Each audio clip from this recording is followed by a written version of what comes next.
자, 안녕하십니까 2학년 여러분.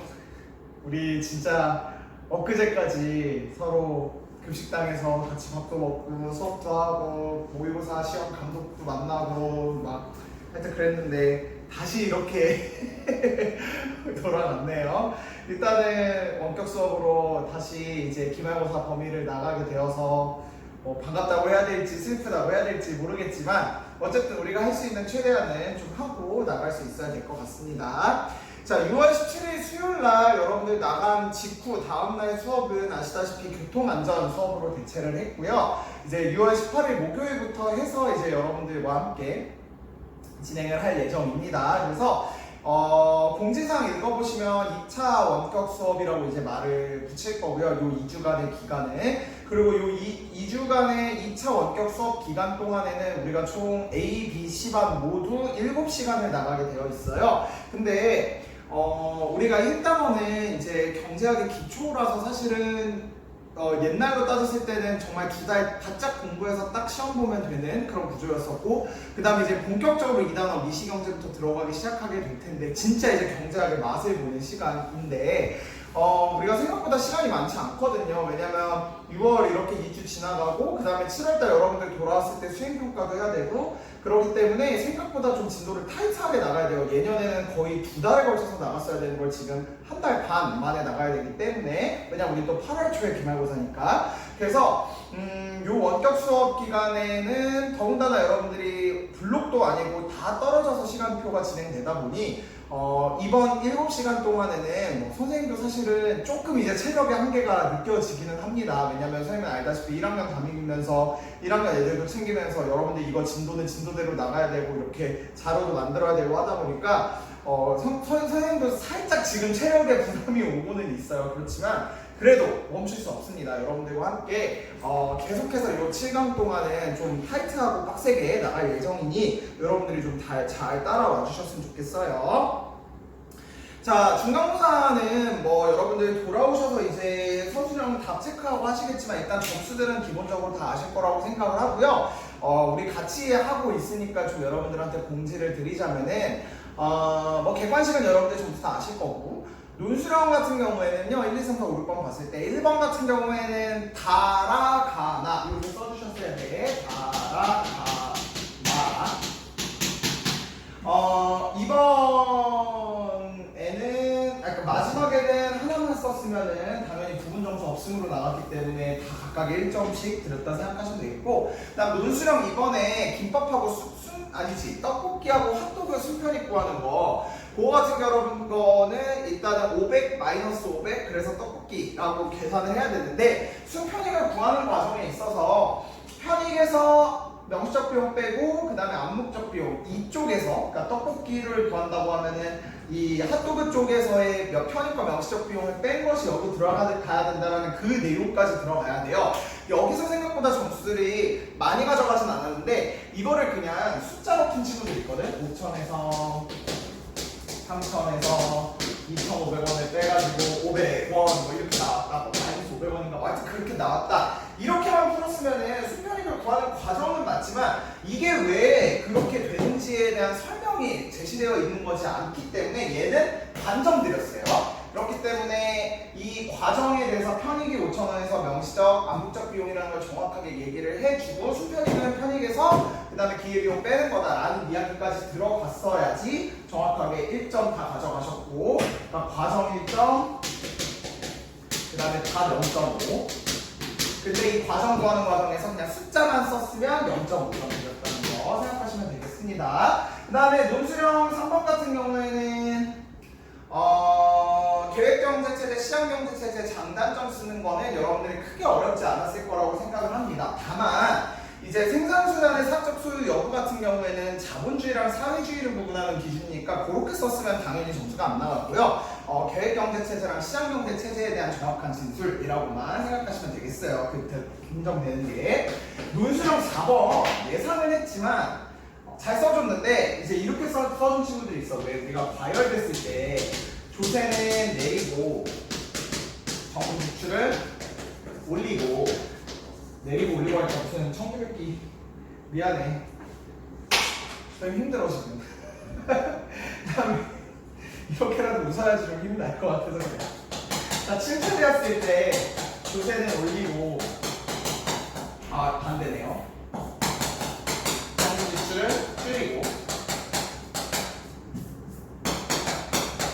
이렇게 되는 내용을 쓰시는 건데요. 요거를 당연히 잘 맞게 풀어서 썼으면 6점 다 가져가는데, 화살표 바뀌었으면 당연히 그거는 1.5, 1.5, 1.5, 1.5 해가지고 부분 점수로 틀리게 나가게 될 거고, 그 다음에 이렇게만 쓴 애들이 있어. 과열됐을 때 조세 위, 정부 지출 아래. 이것도 역시 우리가 얘기하는 논술형이라는 그 시험 구조에 얼맞는 구조는 아니잖아. 이 문장으로 쓰는 거기 때문에 그냥 이렇게만 썼으면 6점에서 전체 그냥 반점해가지고 3점만 나갔을 거고, 그 다음에 정부 지출 쪽 파트 아예 안 썼으면 역시 3점 이렇게 나왔다고 생각하시면 돼요. 그 다음에 논술형 5번, 6번은 계산하는 문제인데, 특히 논술형 5번 중에 그 4,000달러, 2,500달러, 500달러 이렇게 다 단위를 붙여야 되는데 달러를 원으로 썼든지 아니면 단위를 안 쓴 사람은 없는 것 같은데, 아무튼 그런 식으로 단위에서 실수가 나는 친구들 역시 반점 정도 점수를 드릴 수밖에 없었다는 것도 여러분들이 알고 계시면 되겠습니다. 알겠죠?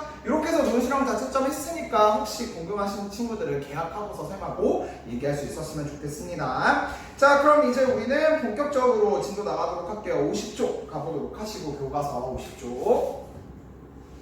자, 그래서 시장과 경제활동 가보도록 합시다. 그래서 이제 이 단원에서 우리는 본격적으로 미시 경제 파트에 대해서 공부를 하게 될 거고, 이 미시 경제라는 것은 개인과 가계죠. 경제학에서는 가계랑 기업 파트에 있어서 얘네가 시장에서 어떻게 거래하는지가 초점에 맞춰져 있는 거라고 생각하면 돼. 우리가 경제활동 공부할 때 얘들아, 가계가 기업이 이렇게 있는데 얘네들이 뱅글뱅글 도는 시장이 있다고 했었어. 무슨 시장이 있었더라? 그렇지, 생산물 시장하고 생산 요소 시장이 있었죠. 참 분필이 마음에 안 들어요. 오늘 하루가 벌써 분필을 2번 먹었네. 아, 그리고 우리 수학상실에서 우리 1차 원격 수업을 진행했었잖아요, 중간고사 때. 근데 거기가 선생님이 생각을 했을 때 화질도 좀 많이 떨어지고, 그 다음에 음질적인 부분도 좀 힘들다 보니 선생님이 발성을 워낙 크게 내야 되는 상황이라 그냥 여기서 1학년 4반 교실에서 삼각대 핸드폰 놓고 찍는 이게 훨씬 더 나은 것 같더라고요. 그래서 이렇게 찍고 있습니다. 근데 이제 지금 촬영하고 있는 시점이 6월 17일 오전인데, 이제 내일부터는 여기 교실에 1학년 교실이니까 1학년 또 후배들이 들어오잖아요. 그래서 모르겠다, 어떻게 할지. 오후에 애들 다 가고 찍어야 될지 아니면 2학년 교실로 대피를 해서 찍어야 될지 하는 생각들. 아무튼 그래서 우리 이 미시경제 파트는요, 얘네에 대해서 중점적으로 다루는 단원이고, 특히 얘네가 거래하는 이 시장들에 대해서 좀 많이 포커스를 두고 접근한다, 이렇게 생각하시면 좋을 것 같아. 알겠지? 50쪽, 51쪽의 사진은요, 아마 선생님이 알기로는 명동인데, 명동에 이렇게 거래되는 시장이 많은 것 같아서 이야기를 나오고 있습니다. 자, 그럼 이제 교과서 52쪽 가보도록 합시다. 52쪽. 보시면 시장에서 가격은 어떻게 결정될까라고 되어 있습니다. 그래서 시장 가격의 결정과 변동. 우리가 가격에 대한 기능을 1단원에서 좀 배웠었어요. 가격이 뭐 신호 유인 기능도 있고, 그 다음에 정보 제공 기능도 하고, 뭐 이런 것들이 있었는데, 이 가격이라는 것에 따라서 결국 가게랑 기업이 시장에서 결정을 하게 될 테니까 이 가격에 대해서 굉장히 포커스를 맞춘다라고 생각하시면 되겠습니다. 그러니까 미시경제가 제일 먼저 관심을 가지는 것은 당연히 물론 경제체제, 시장 경제겠지. 그 중에서도 시장 가격이 어떻게 형성되는지에 대한 얘기야. 자, 주제 열기 가보도록 할게요. 황금보다 비싼 돌. 서양의 중세시대 그림에서는 성모 마리아가 대부분 파란색 옷을 입고 있다. 중세시대니까 아무래도 여러분들 알다시피 크리스트교, 그러니까 우리나라의 기독교라고 표현을 하면 이제 전반적으로 개신교, 그러니까 교회 쪽을 생각하는 경우가 많은데, 사실 이때는 종교개혁 전이라서 지금으로 우리가 따졌을 때는 교회와 성당, 그러니까 기독교랑 천주교라고 얘기하는 그 두 개가 구분되지는 않았던 시절이에요. 그랬는데 어쨌든 그 중세시대라는 것이, 그러니까 기독교가 갑자기 선생님 대학교 본전공 얘기를 하게 됐는데, 기독교라는 것이 그러니까 예수 그리스도 할 때 그 크리스트 있잖아. 그 영어를 이제 음차로 표현을 한 거거든. 크리스트라는 말을 이제 한자로 쓰다 보니 기독 해가지고 이제 기독교 이렇게 이야기를 하는데, 사실 우리가 이야기하는 이 기독교라는 것은 지금의 교회랑 성당이 합쳐진 구조다 이렇게 생각을 해야 돼. 근데 이제 우리 현대 21세기의 한국에서는 기독교 그러면 곧 교회, 다시 말해 개신교 쪽을 이야기하는 경우가 많은데, 그걸 좀 잘 언어를 이렇게 헷갈리지 않았으면 좋겠어요. 그러니까 중세시대의 기독교 하면은 지금으로 따졌을 때는 기독교랑 천주교가 합쳐져 있는 구조다 이렇게 생각을 하셔야 된다고. 알겠지? 내 맘 알 거야. 자, 아무튼 그래서 성모 마리아가 대부분 파란색 옷을 입고 있는데, 왜일까? 이 시기는 당연히 종교적인 그 시대가 굉장히 강했기 때문이겠죠. 14세기 르네상스 시대의 화가들은 그림을 그릴 때 울트라마린이라는 걸 썼는데, 울트라마린은 아프가니스탄의 험준한 산악지대에서 채굴되는 청금석을 갈아 접착제를 섞어 만든 남색의 안료로서 그 당시에는 가격이 아주 비쌌다라고 돼 있어요. 이 때문에 울트라마린은 주로 신앙의 대상이었던 예수나 성모 마리아 및 성당 벽화를 그리는 데 사용했다라고 되어 있습니다. 울트라마린의 가치가 그 밑에 나오는데, 독일 화가는 그림을 주문받았을 때 울트라마린을 구하기 위해서 황금 12두카텐짜리 작품을, 그러니까 1운츠 울트라마린 값으로 12두카텐이라는 것을 썼다고 합니다. 그러니까 황금을 봤을 때 41g의 황금과 30g의 울트라마린을 바꿨다라고 이야기를 하고 있어요. 여기서 우리가 좀 생각을 해볼 수 있을 텐데, 얘들아 너네 눈앞에 황금이랑 울트라마린 두 개가 있다고 해봐. 그럼 너네는 당연히 그 둘의 양이 비슷해. 그럼 뭘 가져갈 거예요? 당연히 황금을 가져가겠지. 왜? 현대사회에서는 울트라마린이 우리가 또 미술을 하는 사람도 아니고 하다 보니 실생활에서 원료 자체가 그렇게 쓸 일이 많이 있지는 않을 거란 말이지. 근데 이 당시에는 왜 이렇게 가격이 높았을까라고 보자면, 우리가 항상 이제 경제학에서 그리게 되는 이 그래프를 봤을 때 이쪽이 가격 그리고 이쪽이 수량이라고 할 때, 우리가 희소성 단원에서 조금 배웠었던 거 여러분들 기억이 날 텐데, 수요 곡선이 있고 그 다음에 공급이 있다고 하면은, 그랬을 때 여기서 만나는 지점에서 균형 가격이 형성된다라고 이야기를 했고, 이 가격이 올라간다는 얘기는 수요가 올라가거나 공급이 줄어들어요. 다시 말해 희소성이 조금 더 높아지고 있다라는 이야기인 거지. 그러면 우리 질문에 여기에 답을 할 수가 있겠네. 당시 울트라마린의 가치가 황금보다 비쌌던 이유 무엇이라고 여러분들 생각할 수 있다는 거야? 그렇지, 희소성이 이 당시에는 높았다는 이야기고, 희소성이 높았다는 이야기는 다시 말해 욕구보다 자원의 양에 비교했을 때 이쪽이 훨씬 더 크였다라고 볼 수 있다는 거죠. 그러니까 수요가 엄청 올라가 있었거나 아니면 공급이 엄청 적었거나 수요에 비해, 이런 현상 때문에 가격이 올라가는 모습으로 나타났다라는 걸 우리가 추측해 볼 수 있다는 겁니다. 그러면 가격이라는 것이 결국에는 시대적으로 또 공간적으로 봤을 때 늘 언제나 바뀔 수 있는 요소가 충분하다는 것도 여러분들이 눈치를 채실 수 있겠죠. 이해가 되실 거라고 생각을 합니다. 그래서 우리가 이 가격에 대한 전반적인 이야기를 할 건데, 그 전에 우리 이번 시간에는 뭘 할 거냐면, 이 가격이 결정되는 우리 생산물 시장과 생산 요소 시장이라고 하는 시장에 대해서 좀 집중적으로 공부하는 시간이 첫 번째가 될 거예요. 그래서 여러분들 53쪽에 보시면 시장의 의미와 유형이라고 나와 있는 부분 한번 볼 수 있도록 합시다. 그러니까 가격이 결정되려면 결국에 이제 시장에서 거래가 돼야 되는데, 그럼 시장은 도대체 뭐냐라는 이야기야. 알겠지? 자, 53쪽 가보도록 합시다. 시장은 다양한 상품의 거래가 이루어지는 곳이다 라고 되어 있고요. 첫 번째 줄부터 가볼 수 있도록 합시다. 시장에다 형광펜 쳐주시고, 밑줄 일반적으로 재화나 서비스를 사고 파는 장소에다 밑줄을 쳐주시면 되겠습니다. 그러니까 시장이라는 것은 영어로 마켓, 그리고 여기에 정의를 따져보게 되면은 일반적으로 눈에 보이는 재화나 눈에 보이지 않는 서비스를 거래하는 곳이 바로 시장이다라고 이야기를 한다는 이야기죠. 이야기라고 한다는 이야기죠. 아무튼 지금 선생님이 솔직히 말하면 그러니까 이번 주에 내가 잠을 계속 지금 깨요. 선생님 이사간 집이 더워. 에어컨도 있는데, 이번에 에어컨도 선생님 부모님 사주셨거든요. 그래서 에어컨도 있는데 에어컨을 뭐 밤새 켜고 잘 수가 없잖아. 그리고 에어컨이 거실에 있다 보니까 난 이제 내 방에서 나는데 그러다 보니까 이게 너무 더워가지고 밤에 자꾸 깨가지고 거실에서 좀 에어컨 쐬고 한 1시간 있다가 다시 들어가서 자고 막 이러다 보니 그리고 또 이거 뭐 여러분들 수업 준비하고 1학년 애들 거 챙기고 막 이러다 보니까 거의 또 내가 맨날 야근했단 말이야. 또 3학년들 내일 모의고사라서 또 수능 특강의 경제 같은 거 막 찍어주고 이러느라고. 그러다 보니까 내가 지금 거의 무슨 정신으로 살고 있는지 모르겠어요. 요즘 나날이. 아무튼 그렇습니다. 우리 화이팅 합시다. 자, 그러나 점차 거래되는 재화와 서비스의 종류가 다양해지고 거래 범위가 확대되면서 물리적 장소를 갖지 않는 시장도 많아졌다. 오늘날 시장은 더 이상 특정한 장소만을 의미하지 않는다. 밑줄 거래 대상이 되는 재화나 서비스가 존재하고 또 밑줄 재화나 서비스를 판매할 사람과 구매할 사람들이 서로 의사소통하고 거래할 수 있는 장치나 환경까지 밑줄을 쳐주시고 갖추어져 있다면 그 자체로 이 재화나 서비스의 시장이 존재하는 것이다.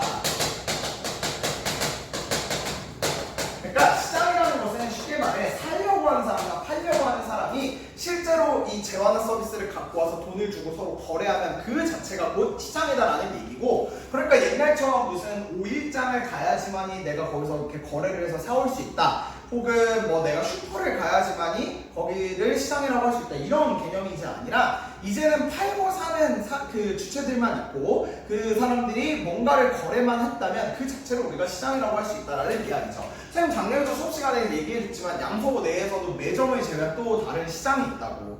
어디에? 그렇지, 이기숙사 앞에 가보시면은 여러분들 알겠지만 왜 그때 동안 못 봤던 자습서들 막 무슨 자습서 팔아요, 무슨 참고서 팔아요, 무슨 문제집 팔아요, 뭐 10,000원, 뭐 12,000원 막 이렇게 붙여놓잖아. 그치? 그러니까 이거를 보고 살려낸 사람이 와가지고 이거를 실제로 거래가 한다, 그 자체가 시장이라는 얘기예요, 경제학에서 봤을 때. 그래서 우리는 이 시장이라는 것과 굉장히 밀접하게 살아가고 있는 상황이다, 이렇게 생각하시면 되겠네요. 자, 그러니까 시장은 얘들아 이제 5일장 뭐 경동에 있는 뭐 저쪽에 강동구에 있는 가락시장 뭐 이런 시장만이 시장이 아니라는 얘기. 그러니까 시장은 뭐라고? 팔려는 사람과 살려는 사람이 재화나 서비스 같은 거를 하여튼 거래하기만 하면 그 자체가 시장이라는 얘기야. 근데 얘는 생산물 시장일 거고 그게 이제 생산 요소, 노동이나 토지나 자본 같은 걸 서로 거래하려고 한다. 그러면 그 자체는 또 시장이 될 수 있다라는 이야기인 거지. 우리 학교 앞에 있는 부동산 대표적인 생산 요소 시장인 거죠. 토지 같은 거 거래하고 부동산 같은 거 거래하고. 선생님이 여기 학교 와서 여러분들에게 열심히 경제를 가르치고 내가 월급을 받아, 이 자체가 나는 노동을 제공하고 임금을 받고 있는 일종의 나도 경제 행위를 하고 있는 거지. 오케이. 자, 그러면 이제 그 다음 문단에 가서 한번 보도록 하자고요. 보시면 시장은 그 형태가 다양하다. 밑줄, 시장은 그 형태가 다양하다. 어떻게 다양한지 한번 볼까요? 노동시장의 경우에는 노동시장 형광펜, 거래되는 상품이 인간의 노동이라는 점에서 재화나 서비스가 거래되는 다른 시장들과 당연히 구분이 되고요. 그 다음에 인터넷의 발달로 밑줄, 시장의 형태는 다양하게 변화되었다.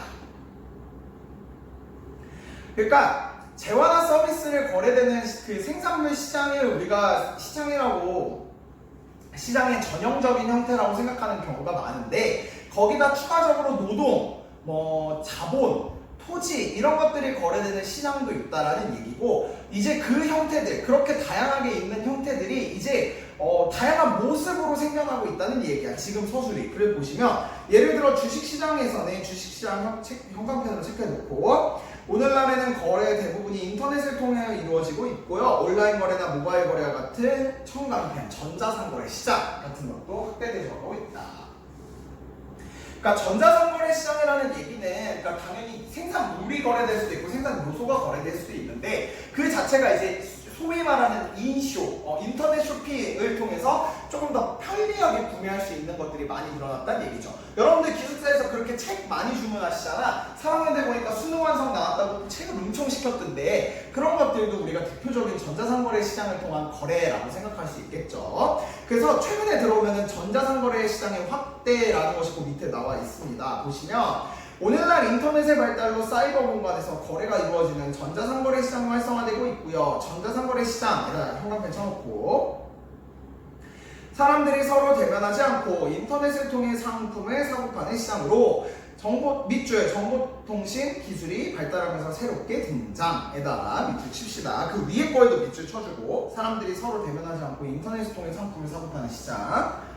자, 그래서 전자상거래 시장은 밑줄 시간적 공간적 제약을 받지 않아 편리. 또 밑줄 수요자와 공급자 모두에게 상품을 사고 파는 데 드는 거래 비용을 절감해주는 효과. 그래서 1996년에 온라인 쇼핑이 시작된 이후로 온라인 쇼핑 거래액은 빠르게 증가해서 100조 원이 넘고 60%는 모바일로 지금 거래하고 있대. 그 오른쪽 표 봐봐. 2017년에 이 온쇼라고 표현해야 되나? 온쇼 거래액을 보면 94.1조 원이었대. 근데 2018년에 갔더니 113.7조 원이라고 이야기를 합니다. 왜 우리 여기 현장 수업에서 1년에 정부 예산이 얼마였었는지 여러분들 기억나시나? 나도 기억이 안 나서 생각해 봅니다. 보면은 429조가 우리 대한민국 정부가 1년에 쓰는 예산이래. 근데 인터넷 쇼핑으로 지금 113.7조 원이 거래가 된다고 하니 얼마나 많은 사람들이 지금 더구나 내가 볼 때 올해는 더 증가할 거야. 왜? 코로나 때문에 왜 우리 오프라인 시장 많이 안 나가고 그렇게들 여러 소셜 커머스 많이 이용하시고 인터넷 쇼핑 많이 이용하시고 택배 많이 이용하시고 이렇게 했었잖아요. 그래서 선생님 생각할 때 올해는 당연히 작년보다 더 증가할 것 같고 웬만하면 이 추세는 계속해서 증가하지 않을까 하는 생각이 있습니다. 여러분들도 뭐 이 쇼 자체가 너무 사실 편리하니까. 그쵸? 자, 그 다음에 이제 54쪽 55쪽 넘어가시면 원래 여기서 작년에 선배들하고 수업할 때는 뭐 했었냐면 자, 그럼 여기서 얘들아 너희들은 온라인 쇼핑에서 뭘 그렇게 많이 사니? 뭐 이런 얘기하면서 뭐 우리 어머님들 옛날에는 홈쇼핑 참 많이 하셨는데 뭐 이런 얘기해가면서 했었는데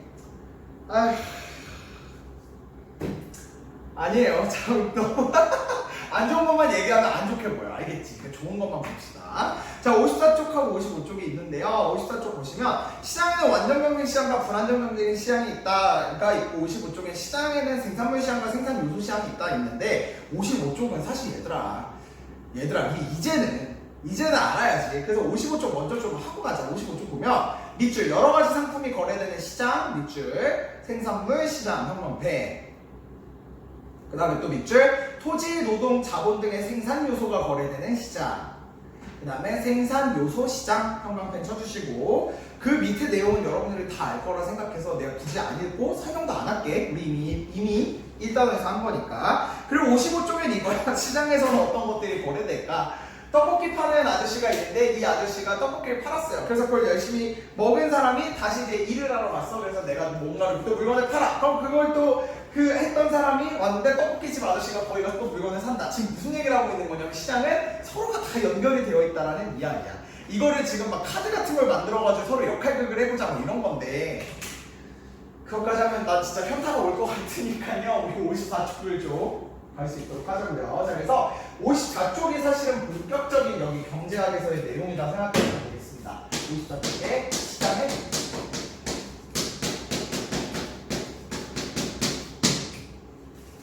자, 그래서 54쪽 보시면 시장에는 완전 경쟁 시장과 불완전 경쟁 시장이 있다라고 되어 있습니다. 그래서 여기 부분은 우리가 자세하게 볼 거고요. 이걸 우리가 본격적으로 이제 시장의 종류라고 이야기를 하는데 왜 별표를 두 개나 달았냐?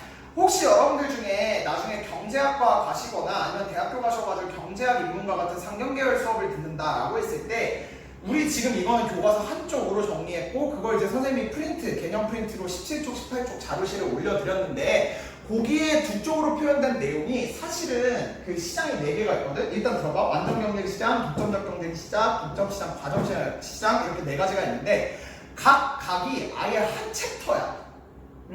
경제학 인문 같은 그런 걸 가서 이제 경제학 원서 같은 거 보시게 되면은 그게 다 한 단원씩 이로 구성되거든. 그래서 이 시장들마다 어떤 식으로 거래되느냐에 따라 그래프가 다 서로 다르게 나오기 때문에 굉장히 중요한 파트라고 생각하는데 고등학교 과정에서는 그 정도까지는 안 들어가고 일단은 개념적으로만 접근한다 이렇게 생각하시면 좋을 것 같습니다. 자, 그래서 경쟁 시장은 밑줄 시장에서 이루어지는 경쟁 정도.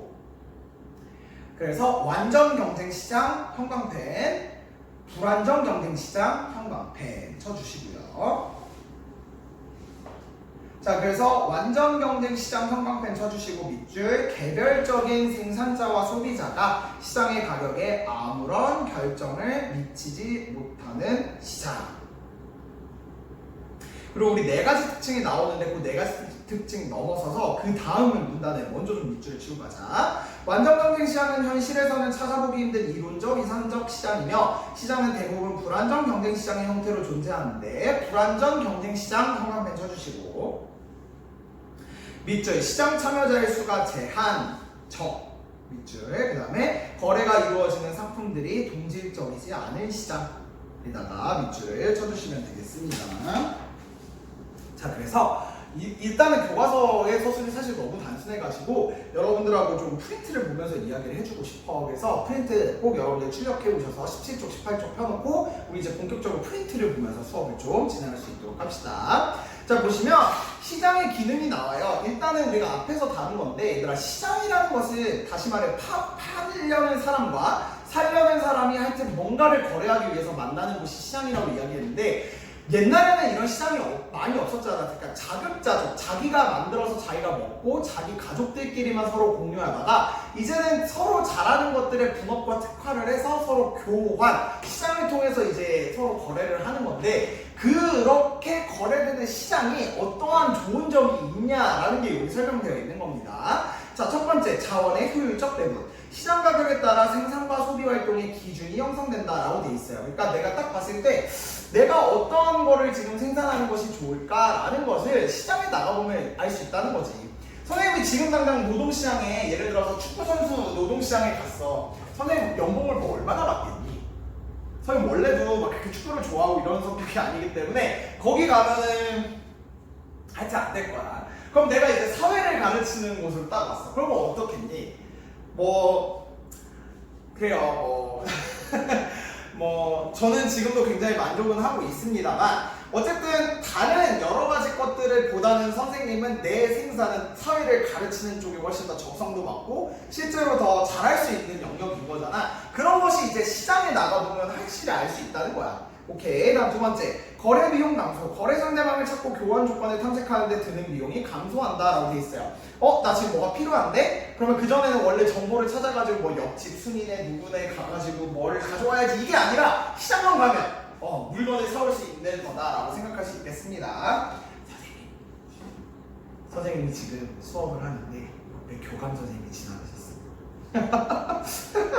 3번 교환과 특화 촉진. 자신의 초과 생산물을 다른 사람들과 교환하여 특화가 촉진되어 생산비가 절감됩니다 라는 것이 시장의 특징입니다. 자, 그러면 이제 경쟁 정도에 따라서 그러니까 이 시장을 분류할 때 경제학에서 분류하는 그 기준을 보면은 경쟁 정도에 따라서 구분이 된다는 거고요. 그래서 시장은 경쟁 정도에 따라 완전 경쟁 시장과 교과서를 봤지. 그 다음에 불완전 경쟁 시장으로 나눈다라고 되어 있습니다. 불완전 경쟁 시장.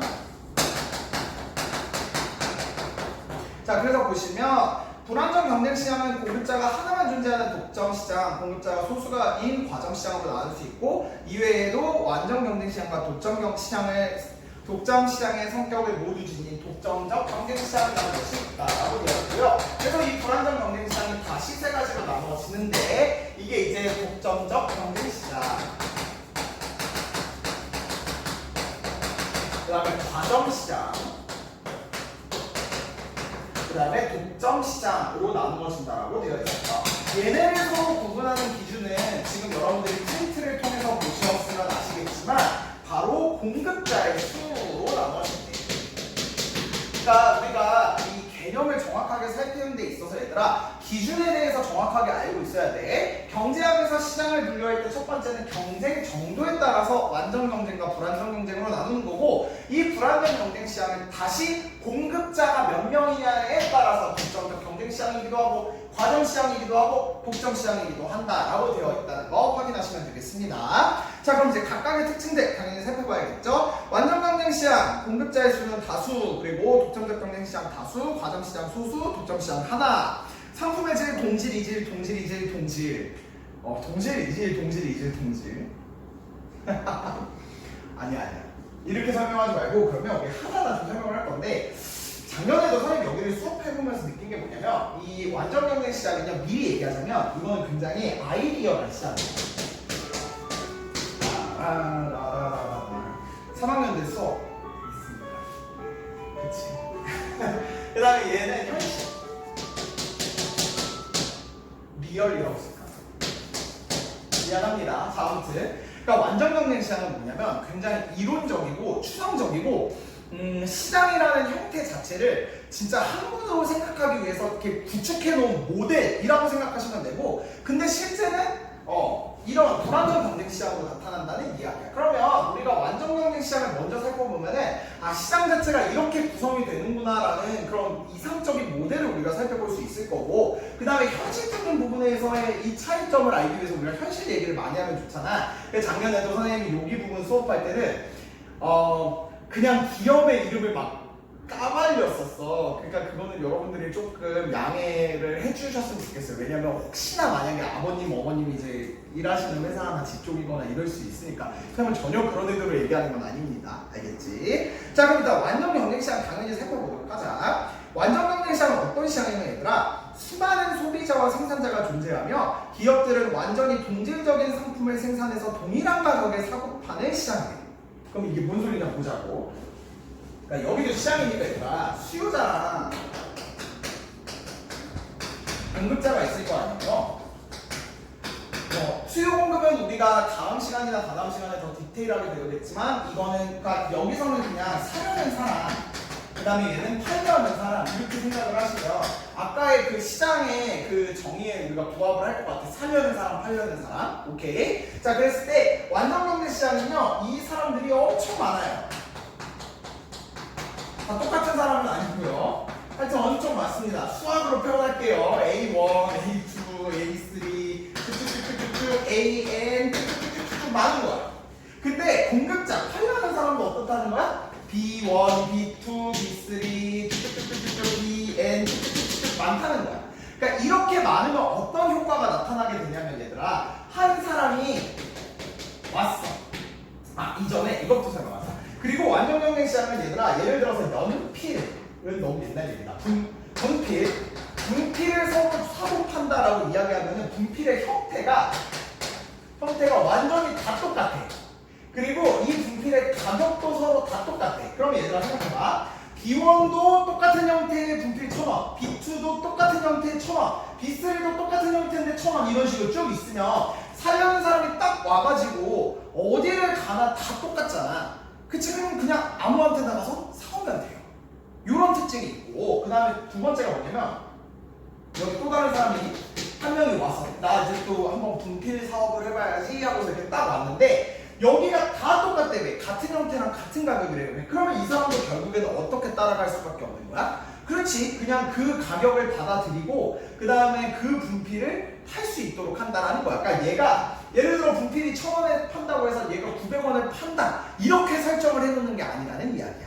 무슨 느낌인지 알겠지? 그러니까 완전 경쟁 시장이라는 말 자체가 모두가 다 똑같은 조건에서 경쟁을 하고 있다라는 이야기라고 생각하시면 돼요.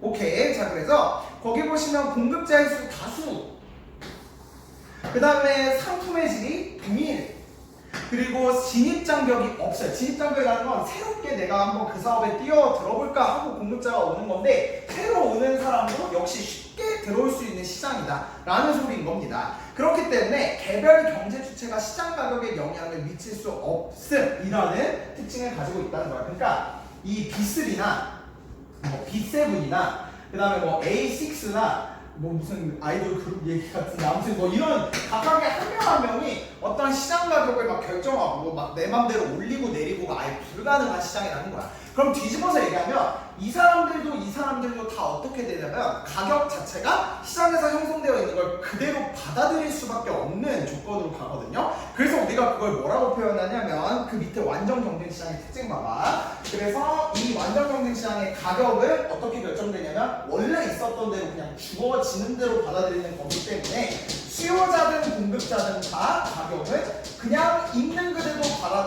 그대로 받아들이는 가격 수용자가 된다라는 겁니다. 가격 수용자. 그래서 가격 수용자로서의 생산자와 소비자는 완전 경쟁 시장의 가정으로 인해 소비자와 생산자는 시장 가격 형성에 어떤 영향을 미칠 수 없고 그 시장에서 결정된 가격을 받아들여야 하는데 이를 가격 수용자라고 한다는 겁니다. 오케이. 자, 그리고 두 번째, 하나의 상품에 대해서는 하나의 가격만 존재한다라고 되어 있다는 겁니다.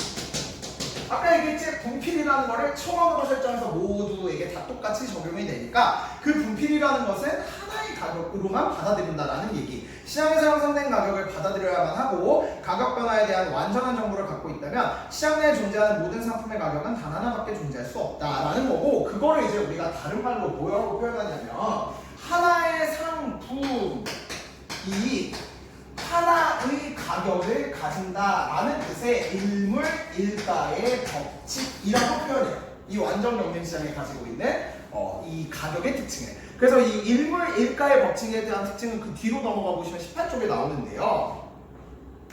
일물일가의 법칙, 시장에서 같은 종류의 상품에 대해서는 하나의 가격만이 성립한다는 원칙인데 무차별의 법칙이라고도 하고, 완전 경쟁 시장에서 동일한 상품이 다른 가격을 가진다면 사람들은 보다 싼 상품을 사려고 할 것이고 더 높은 가격의 상품에 대한 수요는 전혀 없을 것이다. 비싼 가격으로 공급하는 판매자는 가격을 인하하지 않을 수가 없다. 즉 어떤 한 시점의 기준으로 동일한 시장에서 동질의 상품에 대해서는 단 하나의 가격이 성립할 수밖에 없는데 이것이 일물일가의 법칙이다라고 이야기를 합니다. 만약에 여기서 이 기투라는 애가 갑자기 나 900원에 팔 거야. 그러면 모든 애들이 다 일로 달려들겠지. 그럼 내 아무리 돈 비싸도 어떻게 되는 거야? 가격을 내릴 수밖에 없다는 이야기야.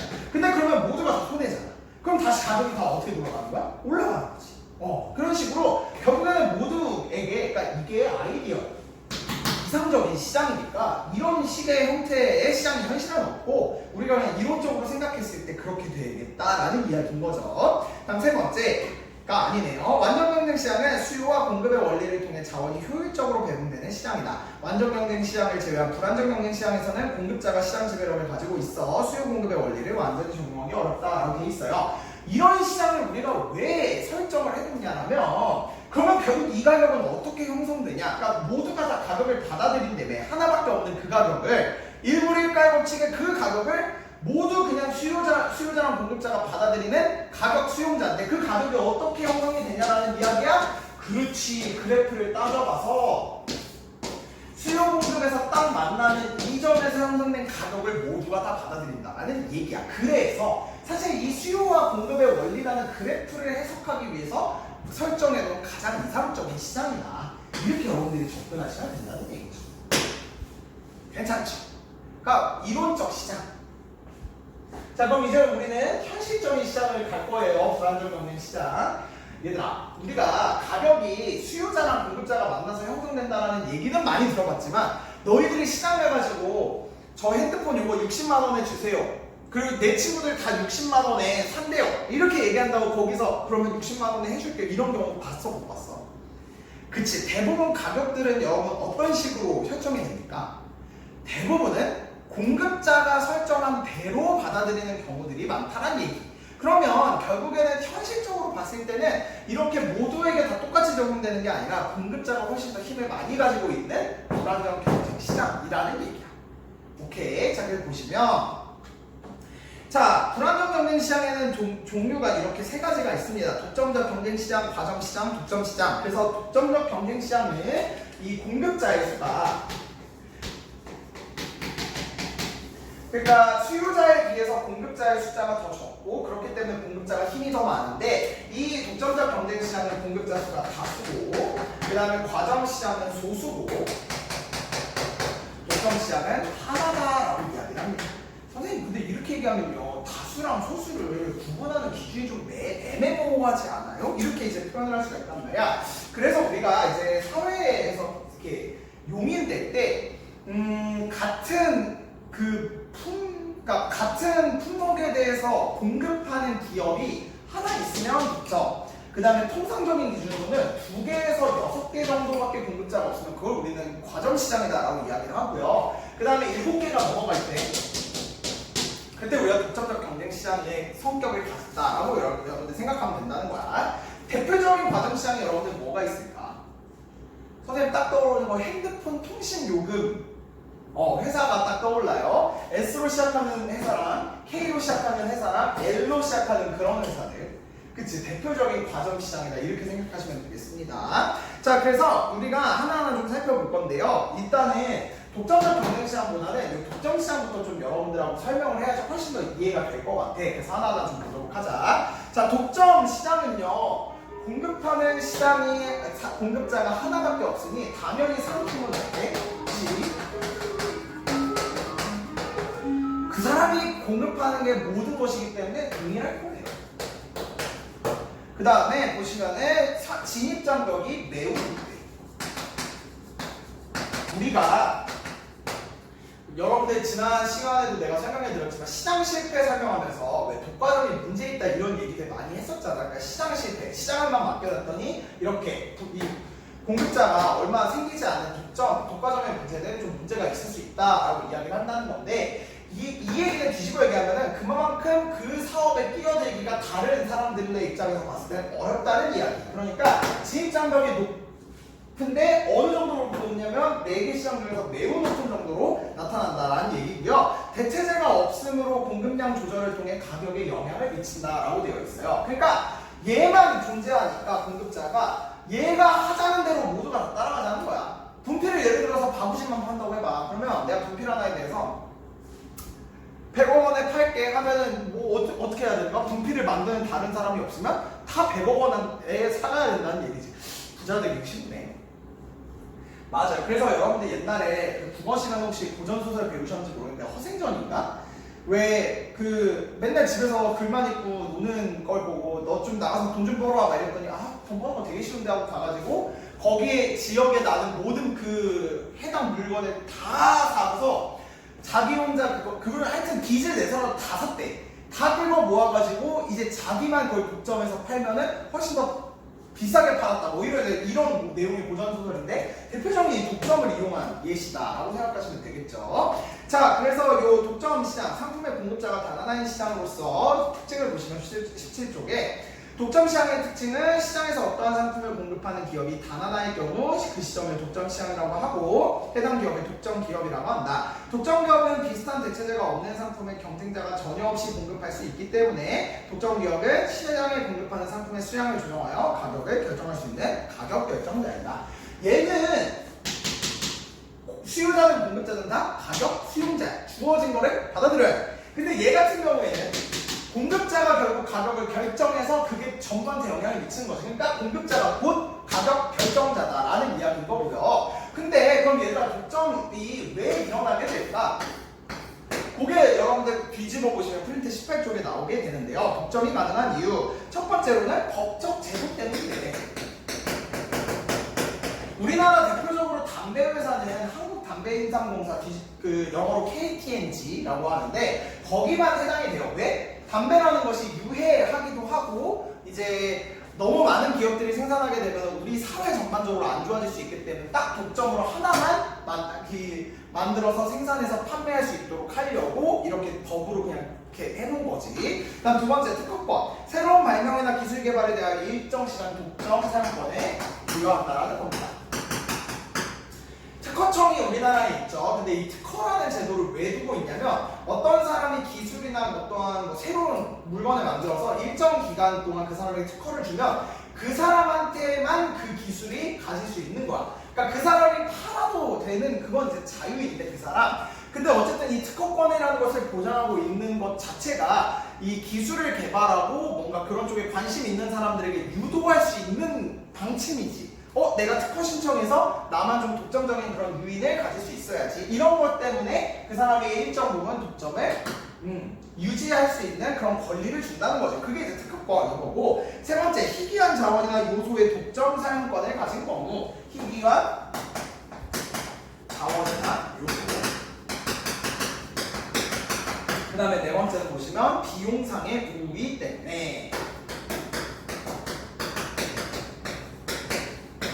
보시면 생산의 원료를 독점적으로 확보한 경우, 생산 기술을 독점적으로 보유한 경우, 정부가 규모의 경제 이점을 활용하기 위한 경우, 정부가 인위적으로 지정한 경우라고 돼 있어요. 그러니까 뭐 비슷한 얘기인데 3번 같은 경우는 이제 어떠한 뭐 예를 들면 이런 거야. 이게 뭐냐면 선생님 지금 뭘 표현하고 싶었냐면은 다이아몬드를 이렇게 캐오는 곳이라고 하자고요. 그랬을 때 이런 희귀한 자원들에 대해서는 너무 또 이제 달라붙게 되면 이게 또 금방 사라지게 될 테니 일정한 사람들한테만 그 자원을 사용할 수 있도록 열어준다라는 이야기인 거죠. 근데 그게 우리 사회에 이득이 될 때만.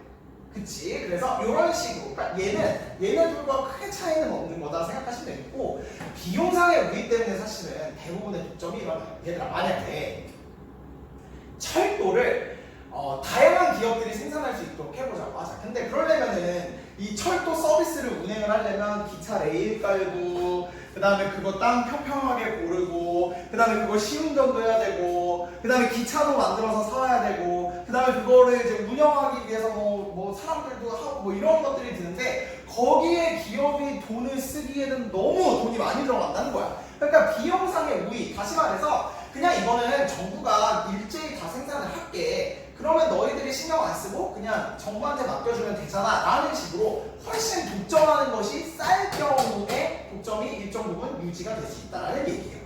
오케이? 그래서 그 밑에 보시면 독점은 항상 나쁜 것일까? 라는 얘기에 대해서 우리의 대답은 뭐라고 이야기할 수 있다는 거지? NO라는 겁니다. 정부가 그냥 독점해서 생산하는 것이 오히려 더 나을 때도 있다는 얘기야. 독점 시장에서는 완전 경쟁 시장에 비해 생산량은 적고 가격은 높다. 그 이유는 독점 기업은 시장 지배력이 매우 커서 생산력과 가격을 조정할 수 있기 때문이다. 그래서 독점은 나쁘다는 비판을 받지만 독점이 항상 나쁜 것만은 아니다. 왜냐하면 어떤 제품의 시장 규모가 너무 작을 경우에는 한 기업이 독점하는 것이 오히려 생산비를 낮출 수 있기 때문이다. 그래서 어떤 제품 생산을 위해 초기 시설 투자 비용이 막대한 경우 영세하다는 것은 대규모가 아니라 그냥 고만고만한 기업들이 차라리 여러 개 존재할 때는 그 기업들 모두가 다 수익을 내지 못해서 도산을 할 수도 있기 때문에 한 기업이 이거를 그냥 다 합쳐서 독점적으로 생산하게 되면 규모의 경제가 작용할, 다시 말해 생산하면 생산할수록 그 들어가는 생산비의 단가가 훨씬 더 낮아지기 때문에 오히려 수익을 낼 수 있다는 얘기입니다. 그래서 하나의 기업만 참여하는 것이 더 효율적일 수 있기 때문에 우리가 독점 시장을 이야기한다 라고 생각하시면 되겠습니다. 자, 그 다음에 이제 과점시장 수수로 가보도록 할게요. 그 과점시장 같은 경우에는 상품의 질이 동질적이거나 이질적이에요.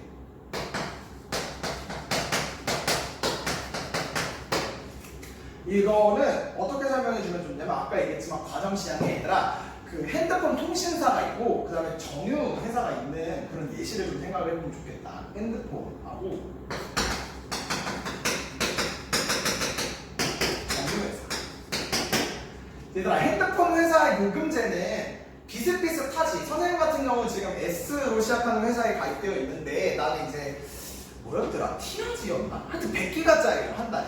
근데 그러면 이제 65,000원인가 그렇게 한 달에 통신 요금을 내고 있단 말이야. 근데 사실은 K를 가나 L로 가나 비슷비슷할 거야. 조금은 다를 수 있지. 뭐 얘는 인터넷을 좀 더 많이 사용하는 대신에 뭐 문자 서비스는 뭐 무제한으로 주고 뭐 어떤 경우에는 뭐 커플들끼리 사용하게 되면은 뭐 또 이렇게 할인이 되고 뭐 이런 것들이 막 있을 수 있단 말이지. 그러니까 그런 것에 있어서는 이질적일 수 있지만 전반적으로 동질하다는 이야기.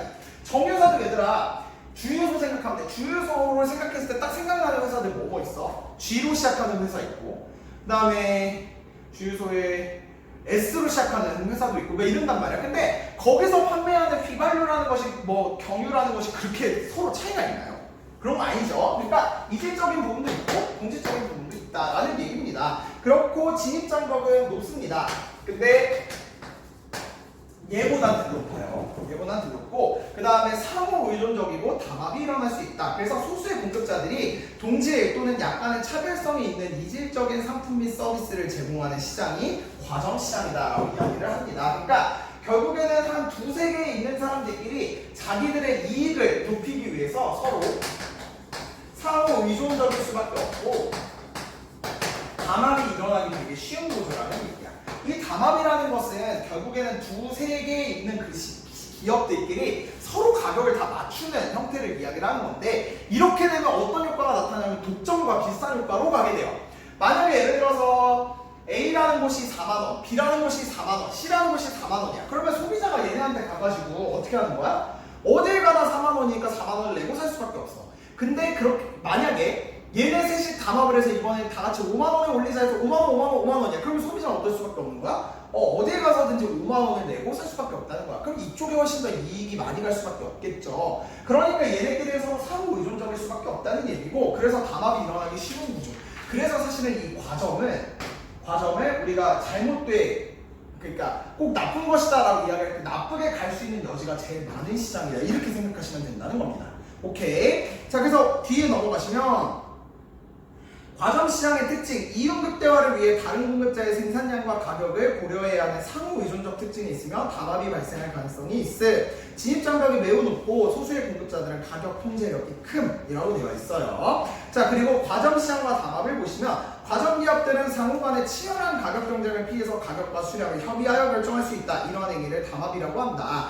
가장 강한 형태의 담합인 카르텔은 가격 및 생산량 조정, 거래 조건, 거래 지역의 분할 같은 것도 자기들끼리 탁탁탁 결정을 해서 너는 여기, 나는 여기 이런 식으로까지 한다는 겁니다. 카르텔은 경쟁해야 할 기업들이 담합하여 독점적 지위를 누리는 것이므로 결국 독점 기업처럼 행동하게 되고, 시장에서 결정되어야 할 가격이나 공급량을 담합 기업들이 결정하므로 자원의 효율적 배분을 저해한다. 독점의 경우에는 규모의 경제가 발생하는 장점이 있기도 하지만 카르텔의 경우에는 그런 장점도 없고, 많은 국가들이 카르텔을 엄격하게 규제하는 법을 제정하고 있습니다. 역사적으로 유명한 카르텔은 오펙인데요. 오펙이 우리 왜 작년에 자본주의 역사 배우시다가 왜 석유 파동 이렇게 있었던 거 기억나지? 오펙이 담합을 일정 부분 한 거야. 그래서 국제 원유 가격을 폭등시켜서 자기들끼리 했으나 그 이후에는 카르텔의 위력이 현저하게 약하게 되었다. 가입된 기업들의 조사가 오늘 자꾸 이렇게 안 읽히냐? 가입된 기업들이 합의된 가격과 할당 산출량을 엄격히 지켜야만 카르텔이 제대로 힘을 발휘할 수 있다. 그러니까 얘네끼리도 사실 담합을 하는 게 이익이지만 결국엔 그러려면 서로가 상호 신뢰를 할 수밖에 없는 구조라는 얘기야. 그러니까 만약에 그 담합을 이렇게 했는데 예를 들어서 45,000, 45,000, 45,000 했는데 살짝 44,000 이렇게 가면 또 사람들 다 일로 갈 거 아니야. 그치? 그러니까 결국에는 서로 의존을 할 수밖에 없는 구조라는 이야기예요. 알겠지? 자, 그 다음에 우리 이제 독점적 경쟁 시장인데요. 이 독점적 경쟁 시장이 얘들아, 독점적 경쟁 시장, 다시 말해서 독점의 형태를 가지는 완전 경쟁 시장이다 라고 생각하시면 돼요. 무슨 말인지 보도록 하자고. 자, 공급자의 수는 다수인데 상품의 질이 이질적이고 진입 장벽이 낮대요. 상품의 질이 이질적이에요. 이게 특징이에요. 이질적. 그리고 이 진입 장벽이 낮다. 그러니까 뭐냐면 되게 공급자의 숫자가 많아. 대표적으로 카페인데요. 여러분들 우리 양서구 밖에만 나가도 B로 시작하는 카페 있고 7로 시작하는 카페 있고, 그 다음에 꽃집에서 파는 그 카페도 있고, 그 다음에 저쪽 양수리 쪽 이렇게 돌아가다 보면은 왜 이름이 뭐지? 뭐 아무튼 그 체인점 카페도 생각보다 많잖아. 그러니까 공급자 수가 되게 많아. 그리고 아무나 차릴 수 있어. 근데 그러다 보니 이제 어떻게 살아남을 수밖에 없냐면 자신들의 차별화 전략을 세웁니다. 대표적으로 B커피는 버블티를 맛있게 한다. 그 다음에 치엘 커피는 우리는 그 안에 내부를 조금 더 탄탄하게 하겠다. 그 다음에 뭐 그 체인점 같은 경우에는 우리는 가격을 싸게 할게. 그리고 어떤 카페 같은 경우는 쿠폰에다 도장을 찍어준다든지 이런 식으로 자신들만의 차별화된 전략을 펼침으로써 상품의 질을 다르게 한다는 특징이 있어요. 이게 이질적인 거고, 그러면 예를 들어 얘들아 햄버거를 파는 회사도 있다고 해보자. N으로 시작하는 데가 있고 L로 시작하는 데가 있고 B로 시작하는 데가 있고 또 N으로 시작하는 회사가 있네. 그러면 우리가 생각했을 때 가장 딱 생각나는 것이 있잖아요. 가장 대중적인 곳이 여기고, 그 다음에 좀 와퍼 같은 거 먹고 싶다, 여기로 가는 거고, 그 다음에 좀 큰 규모의 그런 거 먹고 싶다, 일로 가는 거고, 양념 감자를 먹으러 가야겠다 그러면 L로 가는 거. 이렇게 각자의 상표에 맞게 그것들을 특화시켜서 이제 하는 거지. 그래서 그런 와퍼에 대해서는 얘가 독점을 가지고 양념 감자에 대해서는 얘가 독점을 가지고, 이래서 그 상품에 대해서는 독점적인 특징을 가진다라는 뜻에서 독점적 경쟁 시장이다 라고 얘기를 한다는 겁니다. 자, 그래서 보시면 독점적 경쟁 시장, 나 이거 뭐 얘기 듣는 거 아니야? 뭐 여기 양념 감자만 얘기했다고? 자, 독점적 경쟁 시장은 얘들아 그래서 특징이 차별화 전략, 각자가 살아남기 위한 다양한 전략들을 펼친다는 것이 특징이라고 볼 수 있고요. 자, 그래서 그 뒤쪽으로 넘어가시면 독점적 경쟁 시장의 특징은 식당이 자기만의 특색 있는 음식을 제공하는 것은 독점 시장의 성격이고 비슷한 종류의 음식을 제공하는 식당끼리는 무수히만으로 완전 경쟁 시장의 요소다라는 겁니다. 진입장벽은 낮으나 장기적으로는 상품의 품질, 디자인, 서비스 등을 통한 차별화 전략으로 독점적 지위를 누릴 수 있다라는 이 특징을 지닌 시장이기도 하다는 거 여러분들이 확인을 해놓으시면 되겠습니다. 자, 그래서 오늘 우리는 이 완전 경쟁 시장, 독점적 경쟁 시장, 과점 시장, 독점 시장의 특징들에 대해서 좀 정리를 했어요. 그래서 여러분들이 이 특징에 대해서 좀 하나하나 좀 복습하시면서 살펴보시고요. 다음 시간에는 요거에 대한 설명으로 우리 교과서 54쪽에 대한 이야기들 쫙 정리한 다음에 이제 본격적으로 수요 공급에 대한 이야기로 들어갈 수 있도록 하겠습니다. 아시겠죠? 네, 그러면 우리 다음 주 월요일, 화요일에 또 즐거운 마음으로 볼 수 있도록 하겠습니다. 안녕!